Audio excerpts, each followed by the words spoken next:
حضرت ابو بکر صدیق رضی اللہ تعالیٰ عنہ کی بیٹی سیدہ اسماء فرماتی ہیں، جس وقت میرے والد محترم حضرت ابو بکر صدیق رضی اللہ تعالیٰ عنہ آقا نامدار صلی اللہ علیہ وسلم کے ساتھ ہجرت کر کے مکہ چھوڑ کے مدینہ منورہ کی طرف چلے گئے،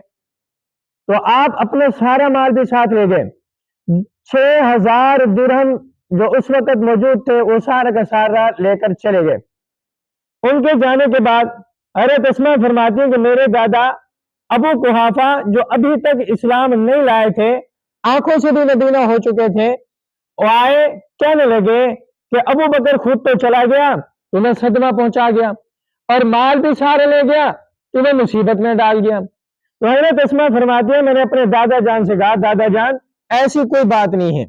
میرے والد محترم حضرت ابو بکر صدیق وہ مال اپنے چھوڑ گئے ہیں، خود تو چلے گئے لیکن مال چھوڑ گئے ہیں۔ تو حضرت اسماء فرماتی ہیں میں نے ابا جان کی جگہ جہاں ابا جان پیسے رکھا کرتے تھے وہاں پر میں نے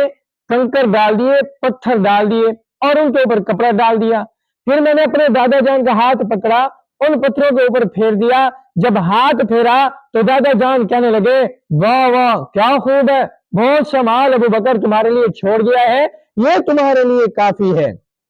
بس میں